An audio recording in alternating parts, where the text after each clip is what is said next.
فرعون کیسے پیدا ہوتا ہے؟ ایک سائنسی تحقیق دنیا کے بڑے ڈاکٹروں نے یہ ثابت کر دیا کہ فرعون کے والد اور والدہ آپس میں بھائی بہن تھے۔ ماہرین کے مطابق فرعون کی جسمانی کمزوریوں کی وجہ بھی یہی تھی کہ اس کے ماں باپ دراصل حقیقی بہن بھائی تھے۔ اور ہم بستری کرتے وقت بسم اللہ الرحمن الرحیم۔ فرعون مصر ایک ایسا ظالم بادشاہ تھا جو بنی اسرائیل پر حکومت کرتا تھا۔ اس نے اپنی طاقت اور دولت کے غرور میں یہ دعویٰ کر دیا کہ میں تمہارا سب سے بڑا رب ہوں، نعوذ باللہ۔ اس کی سلطنت میں ظلم کا یہ عالم تھا کہ بنی اسرائیل کے بیٹوں کو قتل کرواتا اور عورتوں کو زندہ چھوڑ دیتا تاکہ وہ کمزور رہیں اور اس کی غلامی سے نکل نہ سکیں۔ اسی زمانے میں اللہ تعالیٰ نے حضرت موسیٰ علیہ السلام کو پیدا فرمایا، جنہیں بچپن میں ہی فرعون کے ظلم سے بچانے کے لیے اللہ کے حکم سے ان کی والدہ نے ایک صندوق میں رکھ کر دریا میں چھوڑ دیا۔ اور قدرت کا کرشمہ دیکھیے کہ وہی صندوق فرعون کے محل تک پہنچا اور فرعون کے گھر میں ہی حضرت موسیٰ علیہ السلام پرورش پانے لگے۔ جب حضرت موسیٰ علیہ السلام کو نبوت عطا ہوئی تو اللہ نے انہیں حکم دیا کہ فرعون کے پاس جا کر اسے حق کی دعوت دیں اور بنی اسرائیل کو آزاد کرنے کا مطالبہ کریں، مگر فرعون نے تکبر میں آ کر انکار کر دیا اور معجزات دیکھنے کے باوجود حضرت موسیٰ علیہ السلام کو جادوگر کہنے لگا۔ اللہ نے فرعون پر مختلف عذاب بھیجے مگر وہ ہر بار وعدہ کر کے پھر مکر جاتا۔ آخرکار اللہ کے حکم سے حضرت موسیٰ علیہ السلام بنی اسرائیل کو لے کر رات کے وقت نکلے۔ فرعون اپنی فوج کے ساتھ تعاقب میں آیا۔ جب سمندر کے کنارے پہنچے تو اللہ نے حضرت موسیٰ علیہ السلام کو عصا مارنے کا حکم دیا۔ سمندر راستہ بن گیا، بنی اسرائیل گزر گئے، اور جب فرعون اپنی فوج سمیت پیچھے آیا تو سمندر بند ہو گیا اور فرعون اپنے لشکر سمیت غرق ہو گیا۔ ڈوبتے وقت اس نے ایمان لانے کی کوشش کی مگر اس وقت ایمان قبول نہ ہوا اور اس کی لاش کو عبرت کے لیے محفوظ کر دیا گیا تاکہ آنے والی نسلیں جان لیں کہ طاقت، دولت اور غرور اللہ کے سامنے کچھ نہیں۔ فرعون مصر بظاہر طاقت، سلطنت اور خدائی کے دعوے کا نشان تھا مگر حقیقت میں وہ اپنے زوال کے خوف میں جیتا ایک ڈرا ہوا انسان تھا۔ اسی خوف نے اسے اس حد تک اندھا کر دیا کہ اس نے ایک خواب کی بنیاد پر بنی اسرائیل کی نومولود بچوں کو قتل کا حکم دے دیا، حالانکہ جو خود کو رب کہتا تھا وہ ایک اشارے اور اندیشے سے کانپ اٹھا تھا۔ پھر جب حضرت موسیٰ علیہ السلام اللہ کے حکم سے اس کے سامنے حق لے کر آئے تو فرعون نے طاقت کا مظاہرہ کرنے کے لیے جادوگروں کو جمع کیا مگر وہی دن اس کی سب سے بڑی ذلت بن گیا۔ جب معجزہ دیکھ کر جادوگر سجدے میں گر گئے اور کھلے عام اس کے رب ہونے کے دعوے کو جھوٹ ثابت کر دیا، فرعون نے دھمکیاں دی، ہاتھ پاؤں کاٹنے اور سولی پر چڑھانے کا اعلان کیا مگر وہ ایمان کی دیوار نہ توڑ سکا۔ اسی کے محل میں اس کی بیوی آسیہ علیہ السلام موجود تھی جو دولت اور تاج کے باوجود اللہ پر ایمان رکھتی تھی اور جنت میں گھر مانگ کر فرعون کی خدائی کو اس کے اپنے گھر کے اندر جھٹلا چکی تھی۔ پھر غرور کی انتہا یہ ہوئی کہ فرعون نے اپنے وزیر حامان سے کہا کہ اینٹوں کا اونچا مینار بنا دے تاکہ وہ موسیٰ کے رب کو دیکھ سکے، گویا خالق کو مخلوق کی اینٹوں میں قید کرنے کی کوشش کی جا رہی ہو۔ اور آخرکار وہ لمحہ آ گیا جب سمندر کے کنارے ساری خدائی، ساری فوج اور سارا غرور بے معنی ہو گیا۔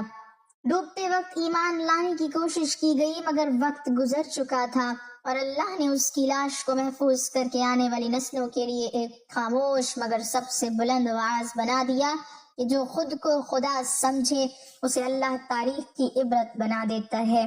فرعون کی کہانی کا ایک اور حیرت انگیز پہلو یہ ہے کہ وہ سچ کو پہچاننے کے باوجود اسے جھٹلاتا رہا۔ قرآن بتاتا ہے کہ اس کا دل یقین کر چکا تھا مگر زبان انکار پر اڑی رہی، یعنی وہ لا علم نہیں تھا بلکہ ضدی تھا۔ اس نے حضرت موسیٰ علیہ السلام کے معجزات کو اپنی آنکھوں سے دیکھا، عصا کو سانپ بنتے دیکھا، ہاتھ کو چمکتے دیکھا، عذاب آتے اور ہٹتے دیکھے مگر ہر بار اس کا تکبر اسے جھکا نہ سکا۔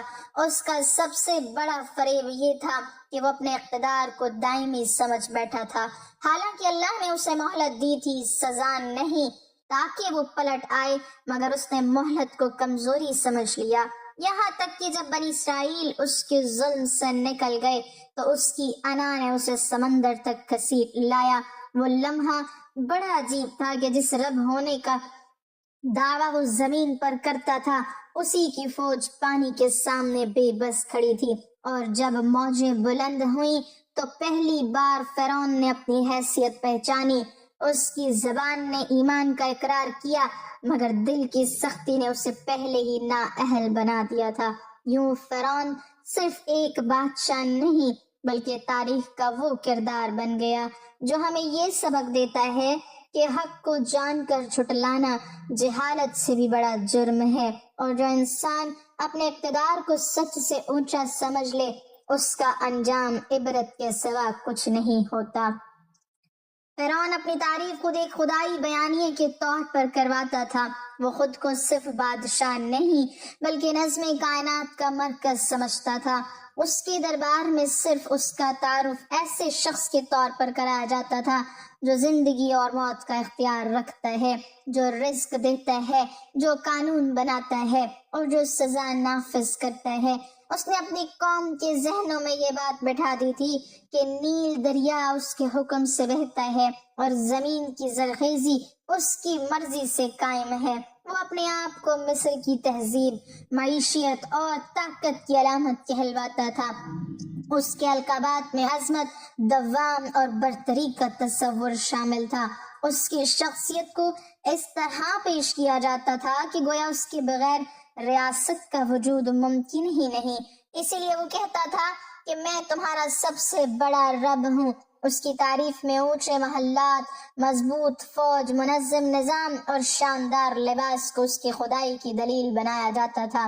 وہ اپنے آپ کو روشنی اور بنی اسرائیل کو فساد کے طور پر پیش کرتا تھا۔ اس کا دعویٰ یہ تھا کہ وہی امن دیتا ہے اور وہی خطرے سے بچاتا ہے۔ اس طرح فرعون کی تعریف صرف الفاظ نہیں بلکہ ایک مکمل فکری نظام تھا جس کے ذریعے اس نے لوگوں کی سوچ کو غلام بنا رکھا تھا۔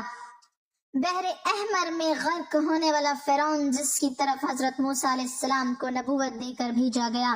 قرآن میں حضرت موسیٰ علیہ السلام کے ذکر میں دو فرعونوں کا ذکر ہے کہ ایک وہ جس کے زمانے میں آپ علیہ السلام پیدا ہوئے اور جس کے گھر میں آپ نے پرورش پائی، اور دوسرا وہ کہ جس کے پاس آپ علیہ السلام دعوت اور بنی اسرائیل کی رہائی کا مطالبہ لے کر پہنچے تھے اور جو بالآخر غرق ہوا۔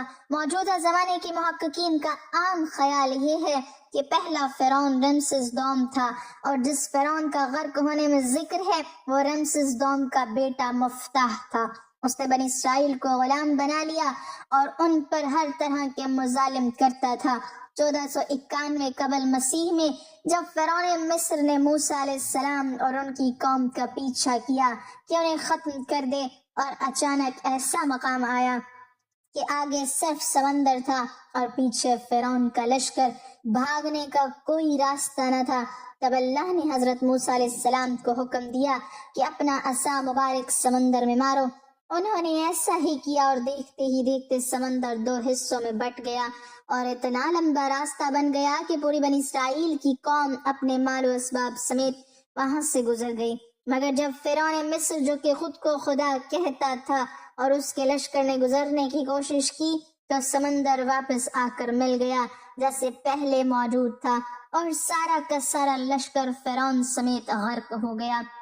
اس طرح سے ڈوب کر مرنے کے بعد سمندر نے صرف فرعون کی لاش کو سمندر سے باہر پھینک دیا، جبکہ باقی لشکر کا کوئی نام و نشان نہ ملا۔ اور یوں آہستہ آہستہ کر کے وقت گزرتا گیا۔ مصریوں میں سے کسی شخص نے ساحل پر پڑی اس کی لاش کو پہچان کر موجودہ فرعون کے دربار میں بتایا۔ فرعون کی لاش کو محل بنایا گیا۔ درباریوں نے مسالے لگا کر اسے پوری شان و شوکت اور احترام سے تابوت میں رکھ کر محفوظ کر لیا۔ کمال کا اتفاق ہے کہ پوری زمین پر اس وقت صرف ایک ہی وہی قوم تھی جسے مسالے لگا کر لاشوں کو محفوظ کرنے کا ہنر آتا تھا۔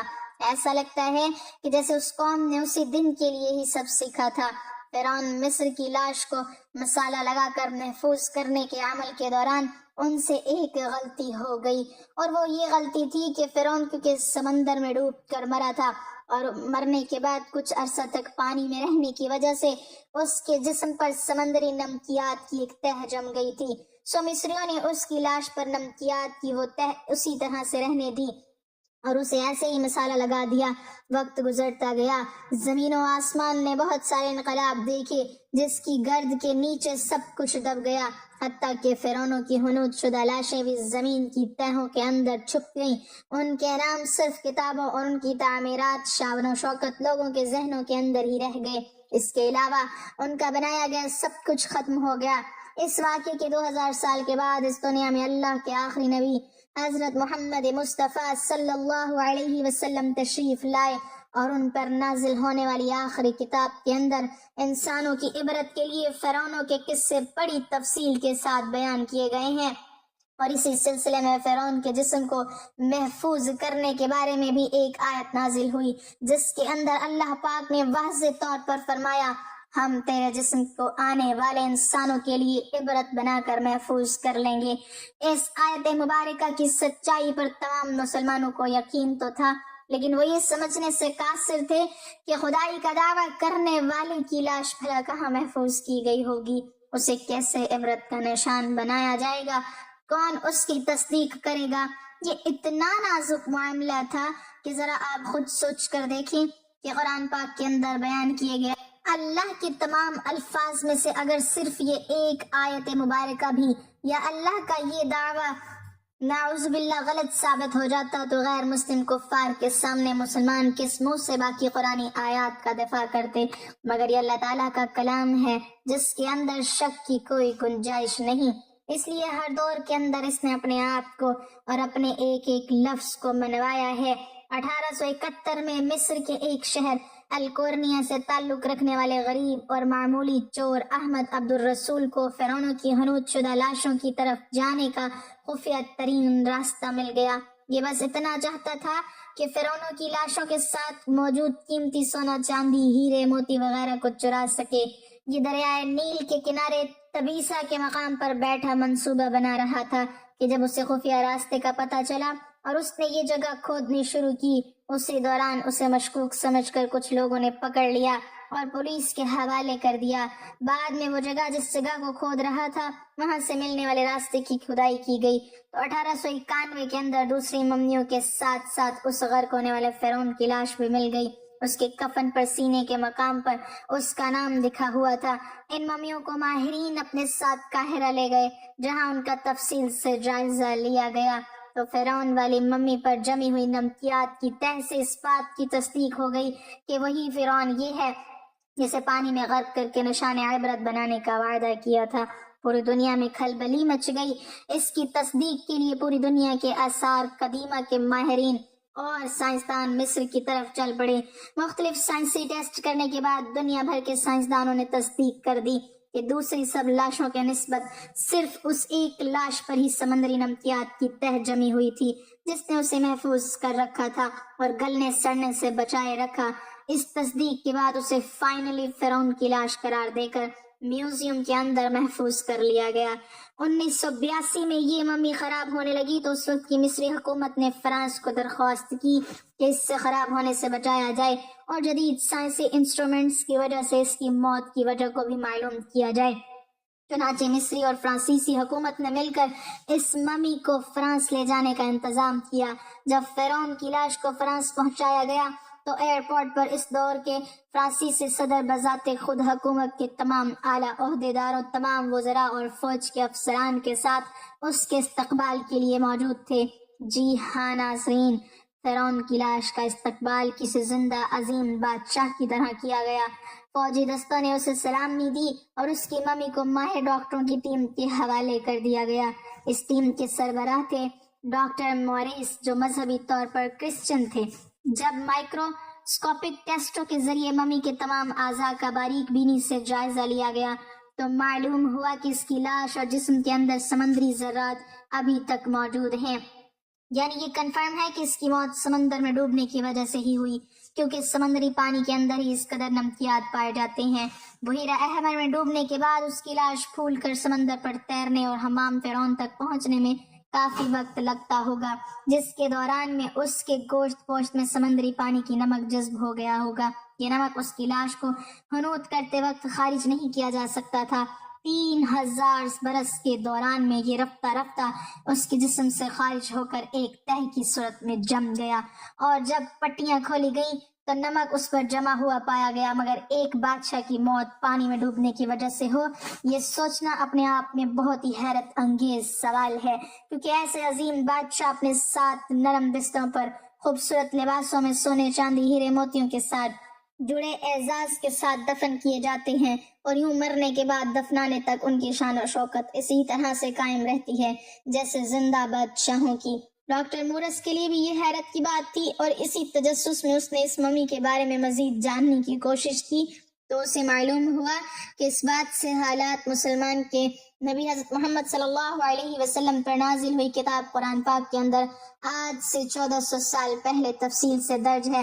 اسے پتا تھا کہ جہاں سے یہ لاش ملی ہے وہ ایک اسلامی ملک ہے، چنانچہ تجسس کے ہاتھوں مجبور ہو کر وہ مصر پہنچا، کیونکہ یہ ایک سائنسدان تھا، اس لیے اس نے مصر کے ایک سائنسدان سے ملاقات کی۔ اس میں سے قرآن پاک کھول کر سورہ یونس کی آیت نمبر 90 تا 92 کا ترجمہ لفظ ب لفظ سنایا، جس میں فرعون کی خدائی کا دعویٰ، اس کا پانی میں ڈوب کر مرنا اور پھر پانی سے نکال کر اس کی لاش کو محفوظ کرنے کا وعدہ اللہ تعالیٰ نے واضح طور پر کیا ہوا ہے۔ ان قرآنی آیات کا اشارہ بالکل واضح تھا اور صرف ایک جانب تھا کہ تجھے میں مرنے کے بعد آنے والوں کے لیے محفوظ کر کے عبرت کا نشان بنا دوں گا۔ ڈاکٹر مورس نے جب اس قرآنی آیت کا ترجمہ پڑھا تو بے اختیار چلا اٹھا کہ بالکل قرآن ایک سچی کتاب ہے، اس کا ایک ایک لفظ اور اللہ کے پیغمبر حضرت محمد صلی اللہ علیہ وسلم سچے ہیں۔ اسی وقت کلمہ پڑھا اور مسلمان ہو گیا۔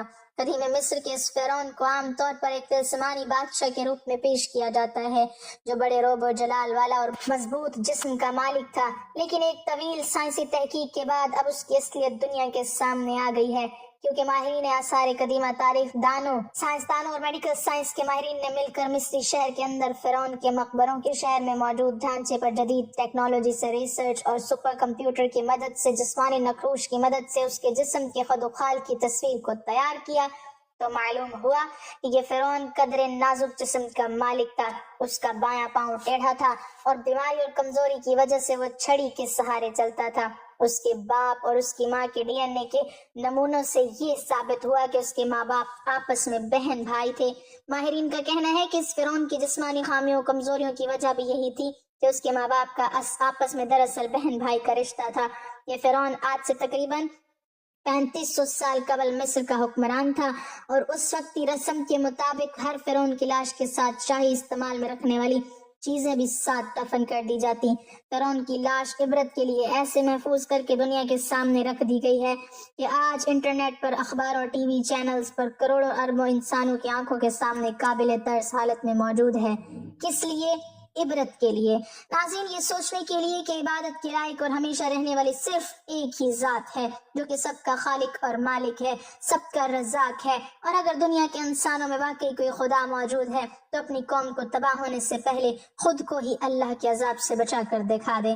اللہ سے دعا ہے کہ وہ ہمیں ہر قسم کے فتنے سے محفوظ بنا کر نبی آخر الزمان حضرت محمد مصطفیٰ صلی اللہ علیہ وسلم اور اہل بیت کا سچا و پکا عاشق بنائے، آمین۔ ناظرین، کمنٹ باکس میں اللہ تعالیٰ کے 99 ناموں میں سے ایک نام ضرور ٹائپ کریں۔